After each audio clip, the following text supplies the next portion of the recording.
News 18 आप देख रहे हैं। अब खबरें विस्तार से आपके सामने होंगी। यूपी सहित देश में सब्जियों के दाम की हम सबसे पहले बात करने वाले हैं, जिसके दाम आसमान छू रहे हैं। सरकार की कोशिश के बाद भी सब्जियों के दाम कम नहीं हो रहे।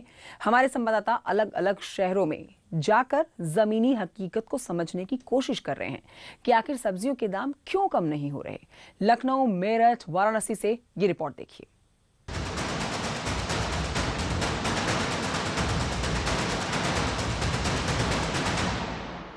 बढ़ती हुई महंगाई को कंट्रोल करने के लिए जहां सरकार एक तरफ आड़तियों और जमाखोरों के खिलाफ सख्ती से कार्रवाई करने में जुटी है, तो वहीं दूसरी तरफ सरकार लोगों को उचित दामों पर घर तक प्याज और आलू पहुंचाने का भी काम कर रही है।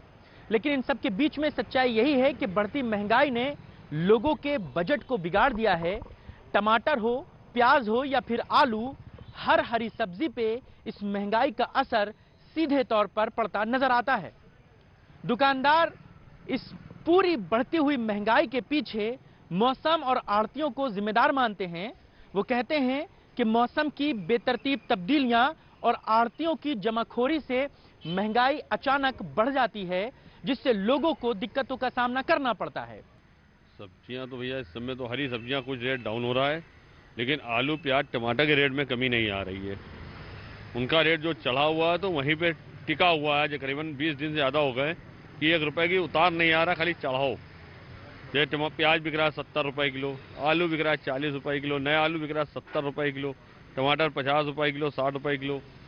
इनके रेट में कमी नहीं आ रही। बाकी बैगन है, हरी सब्जियाँ जितनी है, जितनी भी लगी हरी सब्जियाँ, सब में रेट में कुछ ना कुछ कमी आ गई है। और रही बात महंगाई की, तो महंगाई तो जब सब कुछ ठीक होगा तभी ठीक हो पाएगी। आर्थिक स्थिति को देखते हुए जब सब कुछ यहाँ पर डाउन है तो थोड़ा इसी चीज़ को देखते हुए सब बढ़ा हुआ है।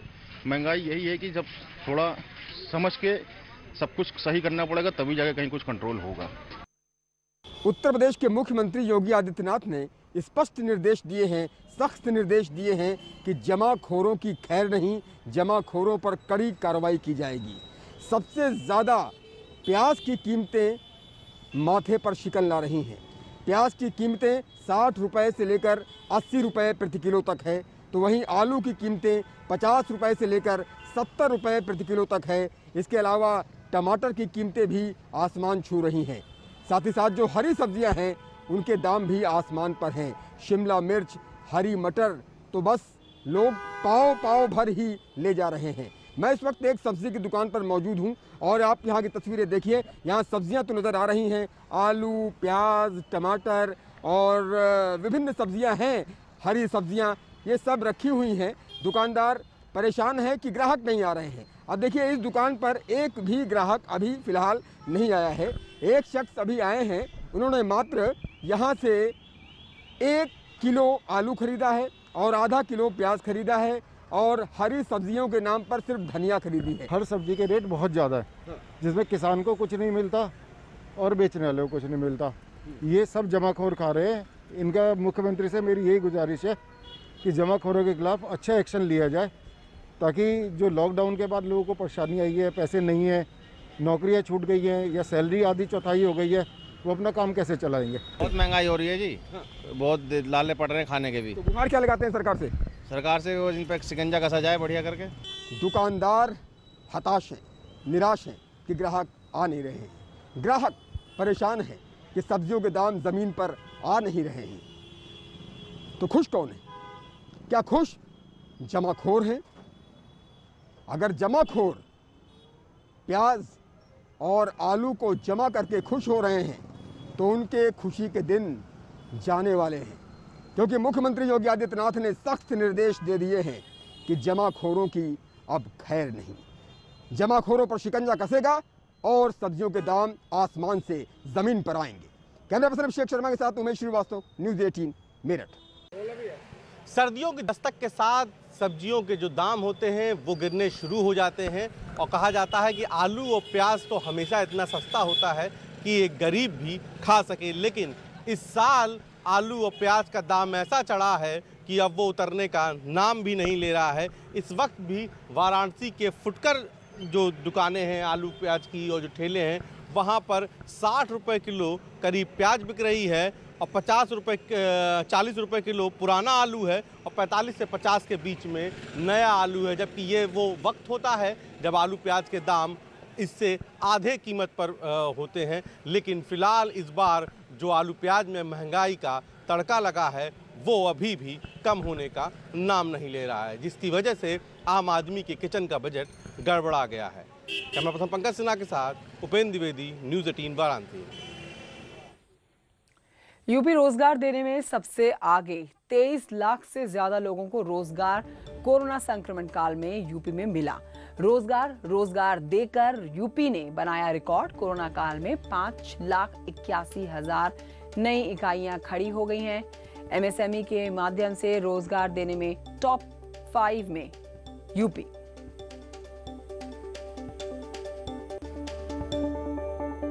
तो रोजगार देने के मामले में उत्तर प्रदेश टॉप 5 में आ गया है। टॉप 5 जहां पर 5,81,000 माफ कीजिए रोजगार इकाइयां लोगों तक पहुंची हैं। 23 लाख से ज्यादा लोगों को रोजगार मिला है। ये बड़ी बात है, अपने आप में एक बहुत बड़ा अचीवमेंट उत्तर प्रदेश के लिए, खासकर योगी राज में, जहां पर लोग पलायन कर रहे थे, जहां पर लोगों के पास रोजगार नहीं था। उस लिहाज से उत्तर प्रदेश टॉप 5 में पहुंचता है लोगों को रोजगार देने के लिए। और आपको बताएं कि 1 लाख से ज्यादा श्रमिकों को छोटे जिलों में ही काम मिला है। ये अपने आप में बहुत बड़ी बात है, एक बड़ी उपलब्धि योगी सरकार की। 23 लाख से ज्यादा लोगों को रोजगार मिल चुका है। कोरोना संक्रमण काल में यूपी में रोजगार मिला, जहां पर एक तरफ कोरोना के संक्रमण में लोगों की नौकरियां चली गईं, लोग पलायन करने को मजबूर रहे, दाने दाने को मोहताज हो गए। वहीं पर योगी सरकार ने 23 लाख लोगों को रोजगार दिया। और अब ये बात सिद्ध हो जाती है टॉप 5 में पहुंचने के बाद। एमएसएमई के 1 लाख से ज्यादा श्रमिकों के छोटे जिलों में रोजगार मिलने की खबर है। अनामिका मेरी सहयोगी और जानकारी के साथ इस खबर पर मौजूद है। अनामिका, ये बड़ी उपलब्धि यूपी सरकार की, टॉप 5 में शामिल रोजगार देने में। देखिए, उत्तर प्रदेश सरकार ने कोरोना काल में भी एक बड़ी उपलब्धि हासिल की है, जिसके तहत कोरोना काल में करीब 23 लाख से अधिक लोगों को रोजगार देकर के रिकॉर्ड बनाया गया। हालांकि अब जो आरबीआई की तरफ से जो आंकड़े पेश किए गए हैं उसमें भी ये बात सामने आई है कि रोजगार देने वाले राज्यों में उत्तर प्रदेश जो है वो टॉप 5 में आ चुका है। इसके अलावा बहुत सारे राज्य ऐसे भी हैं, चाहे दिल्ली की बात करें, हम पंजाब की बात करें, राजस्थान की बात करें, तो बहुत सारे राज्यों को पीछे छोड़ते हुए यूपी ने टॉप 5 में अपनी जगह बनाई है। आप ये भी देखेंगे कि कोरोना काल में ही एमएसएमई से लेकर के पंचायती राज से लेकर के तमाम विभागों को मुख्यमंत्री योगी आदित्यनाथ ने ये निर्देश दिए थे कि विभागों की ओर से रोजगार सृजित किए जाए। और यही वजह रही कि एमएसएमई समेत तमाम विभागों ने इसका बीड़ा उठाया और 23 लाख से अधिक लोगों को रोजगार देने का प्रयास किया गया और दिया गया। इसके अलावा सरकारी भर्तियों में भी सरकार की ओर से प्रयास किया जा रहा है कि समय पर भर्तियां निकाली जाए और लोगों को रोजगार दिया जाए। तो ये जरूर कह सकते हैं कि जहां पर कोरोना काल में लोग अपना रोजगार छोड़ के घर वापस लौट रहे थे, पलायन कर रहे थे, वापसी कर रहे थे, उस दौर में भी उत्तर प्रदेश सरकार ने एक बड़ी उपलब्धि हासिल करते हुए कम से कम टॉप 5 उन राज्यों में जगह बना ली है जिससे सबसे ज्यादा रोजगार सृजित किए कोरोना काल में भी। अनामिका, शुक्रिया आपका जानकारी के लिए। खबर दिल्ली से, जहां पर दिल्ली हाई कोर्ट ने लगाई है फटकार। दिल्ली सरकार को जमकर फटकार लगाई गई है। दिल्ली हाई कोर्ट की तल्ख टिप्पणी, जल्दी ही दिल्ली बन सकता है कोरोना कैपिटल। हाई कोर्ट की तरफ से ऐसा कहा गया है, आप इस महामारी के दौर में सबसे ज्यादा टेस्टिंग की बात कर रहे थे, लेकिन आपकी रणनीति ऑफ ट्रैक चली गई है। एमसीडी स्टाफ की सैलरी न मिलने के मामले पर हाई कोर्ट में चल रही थी ये सुनवाई, जिसके बाद हाई कोर्ट की तरफ से तल्ख टिप्पणियों का सामना करना पड़ा दिल्ली सरकार को। जल्द ही रणनीति ऑफ ट्रैक चले जाने के बाद कोरोना कैपिटल बन सकती है। सुशील दिल्ली से लाइव हमारे साथ मौजूद हैं। सुशील, हाई कोर्ट की तरफ से क्या कहा गया है, दिल्ली सरकार को किस तरह से फटकारा गया है, विस्तार से बताइए। जी देखिए कंचन, साफ तौर से दिल्ली हाई कोर्ट में एक याचिका दाखिल की गई थी जिसमें कहा गया था कि दिल्ली के जो एमसीडी हॉस्पिटल्स हैं वहां पर काम करने वाले डॉक्टर्स और नर्सेस को पिछले 2-3 महीने से सैलरी नहीं मिल पा रही है और इसीलिए उन्होंने दिल्ली हाई कोर्ट का दरवाजा खटखटाया। आज इस पूरे मामले में सुनवाई के दौरान दिल्ली हाई कोर्ट ने दिल्ली सरकार को जम के फटकार लगाई। दिल्ली सरकार के वकील को फिलहाल दिल्ली हाई कोर्ट ने फटकार लगाते हुए ये कहा कि एक और आप ये विज्ञापन जारी करते हैं कि आप सबसे ज़्यादा टेस्टिंग कर रहे हैं, लेकिन जिस तरह कोविड के मामले दिल्ली में इंक्रीज हो रहे हैं, ऐसे में ये जरूर लगता है कि आने वाले दिनों में दिल्ली कोरोना कैपिटल हो जाएगा। विज्ञापन के दौर पर आपके पास पैसे रहते हैं, लेकिन जो फिलहाल कोरोना के मरीजों को बचाने के लिए लड़ाई लड़ रहे हैं, जद्दोजहद कर रहे हैं, उनको पैसा देने के लिए आपके पास फंड नहीं है। और इसीलिए दिल्ली हाई कोर्ट ने जम के फटकार दिल्ली सरकार को लगाई। उन्होंने कहा कि विज्ञापन में आप सबसे ज्यादा टेस्टिंग की बात करते हैं, लेकिन जिस तरह कोरोना के यानी कि समझा जाए इसको पड़ोसी राज्य यूपी से, जहां पर सबसे ज्यादा पॉपुलेशन है सुशील, लेकिन वहां पर इतना ज्यादा प्रकोप नहीं देखा जा रहा है। जिस तरह से विस्फोट हुआ है बीते कुछ दिनों में दिल्ली से, बहुत बड़ी मात्रा में कोरोना संक्रमित लोग सामने आए हैं, तो सबक लेना होगा दिल्ली सरकार को, यूपी सरकार से भी, और इसी वजह से हाईकोर्ट की फटकार भी दिल्ली सरकार को लगी है। जी बिल्कुल कंचन, आप सही कह रही हैं कि जिस तरह उत्तर प्रदेश सरकार ने कोविड को लेकर अपनी एक रणनीति बनाई थी और उसी रणनीति पर जो पेशेंट को इंक्रीज का नंबर माना जा रहा था, उसमें उत्तर प्रदेश बेहतर है। लेकिन दिल्ली सरकार ने जिस तरह की तैयारियां की हैं और उस तैयारियों में वो बार बार विज्ञापन में कंचन ये कहते रहे कि हमारी नंबर ऑफ टेस्टिंग सबसे ज्यादा है, लेकिन मरीजों की संख्या पर दिल्ली सरकार लगाम नहीं लगा पा रही है। और यही वजह है कि दिल्ली सरकार पर दिल्ली हाईकोर्ट सख्त नाराज था। 2 बजे के बाद दिल्ली हाई कोर्ट ने दिल्ली सरकार से जवाब मांगा है और ये कहा है कि आप ये बताएं कि जो फिलहाल तमाम जो कोरोना वॉरियर्स हैं, जो डॉक्टर्स हैं, जो नर्सेस हैं, उनको फिलहाल फंड देने के लिए आपके पास पैसा क्यों नहीं है? आखिर इनका भी परिवार है, इनका भी त्योहार है, लेकिन 3 शर्मिंदगी दिल्ली सरकार को जरूर हो रही होगी सुशील इस पूरे विषय में कि एक तरफ बातें बड़ी बड़ी, लेकिन जमीनी हकीकत बिल्कुल उलट। शुक्रिया आपका जानकारी के लिए। छोटे से ब्रेक लिए रुक रहे हैं, जल्द लौटेंगे।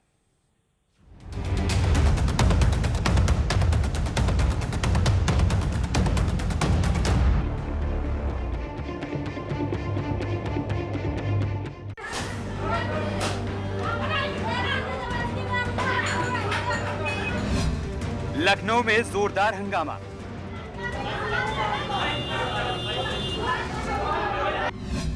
लिव इन में रह रही युवती ने मनाया करवा चौथ।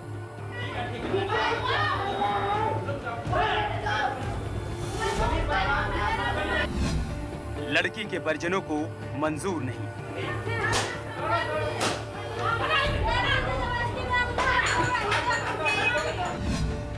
लड़की के परिजनों ने हंगामा किया।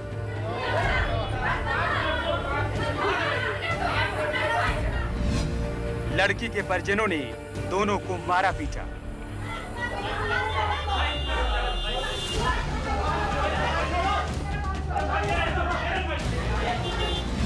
पुलिस के सामने हुई पिटाई।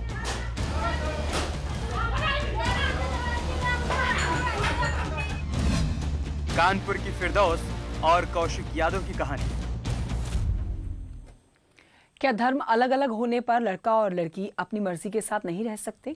लखनऊ में एक लड़की अपने पसंद के लड़के के साथ रह रही है तो परिजनों को मंजूर नहीं ये बात। रिपोर्ट देखिए।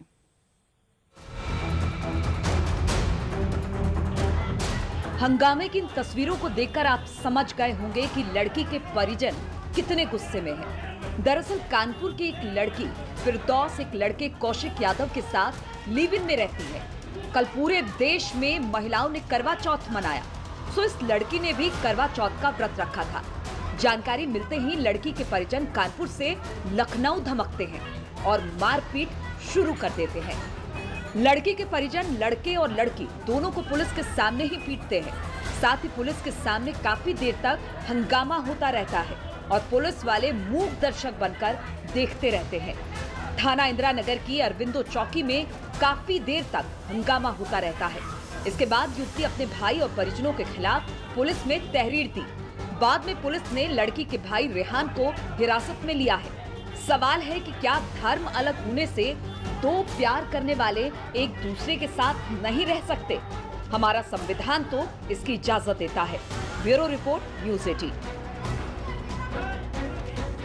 इस वक्त एक बड़ी खबर आ रही है लखनऊ से, जहां पर कांग्रेस के नेता मुनव्वर राणा की बेटी उरूसा राणा को पुलिस ने हिरासत में ले लिया है। आपको बताएं कि कांग्रेस कमेटी हजरतगंज के परिवर्तन चौराहे पर प्रदर्शन कर रही थी, तभी पुलिस ने परिवर्तन चौक को चारों तरफ से घेर लिया और कांग्रेस कार्यकर्ताओं को हिरासत में ले लिया।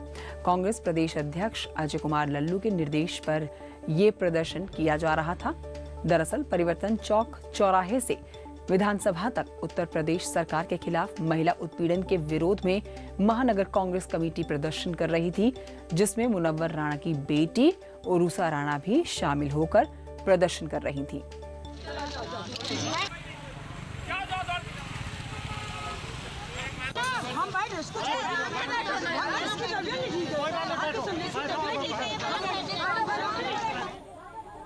बागपत से खबर, जहां के खेकड़ा में विनयपुर गांव की मस्जिद में हनुमान चालीसा पढ़ने को लेकर मौलाना को हटा दिया गया है। गांव वालों ने मौलाना को हटाया है। मौलाना पिछले 38 सालों से मस्जिद में नौकरी कर रहे थे और गांव के ही एक युवक ने मस्जिद में हनुमान चालीसा का पाठ कर दिया। ये हनुमान चालीसा मथुरा के मंदिर में नमाज के विरोध में पढ़ी गई थी।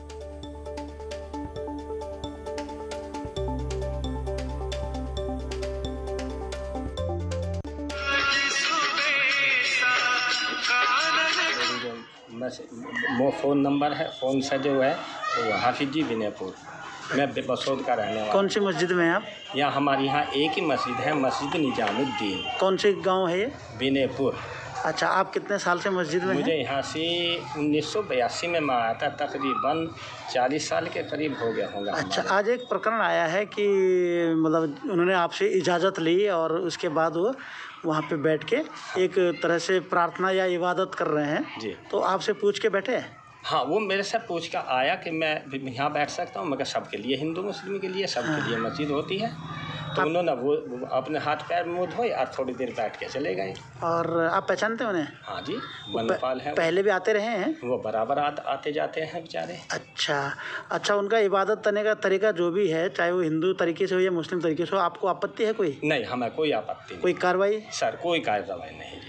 तो क्या आपका मतलब गांव में इस तरह से हिंदू और मुस्लिम भाईचारे की भावना और प्यार मोहब्बत चाहिए गांव में, नहीं पूरे इलाके में। बिना तो सारा गांव, सारी बस्ती नाराज हुई है। सारी बस्ती की नाराज होने पर उसको हटा दिया गया। तो ऊपर से आदेश थे बोर्ड के? वक्फ बोर्ड के तो हाँ, वक्फ बोर्ड के तो बाद में, वक्फ बोर्ड के तो अभी हमारे पे उस पर आदेश नहीं है, हमारे पाए बाद में आए, जब तो वो हमने पहले ही हटा दिया था। कासगंज से खबर आ रही है, स्वास्थ्य विभाग की एक बड़ी लापरवाही सामने आई है, जहां पर कोविड-19 को CHC अस्पताल न्योता दे रहा है। आप अब तस्वीरें जो देख रहे हैं, उन तस्वीरों में साफ देख सकते हैं कि कैसे आखिर कोरोना के सैंपल लेने वाली किट को खुले में फेंका जाता है। जिस तरह से कोरोना की किट फेंकी जा रही है, उससे स्थानीय लोगों में संक्रमण का खतरा बना रहता है। इस पूरे मामले में डिप्टी CMO का कहना है कि जांच के बाद जिसकी भी लापरवाही सामने आती है, उस पर सख्त कार्रवाई की जाएगी। ये पूरा मामला कासगंज के अशोकनगर स्थित CHC का है।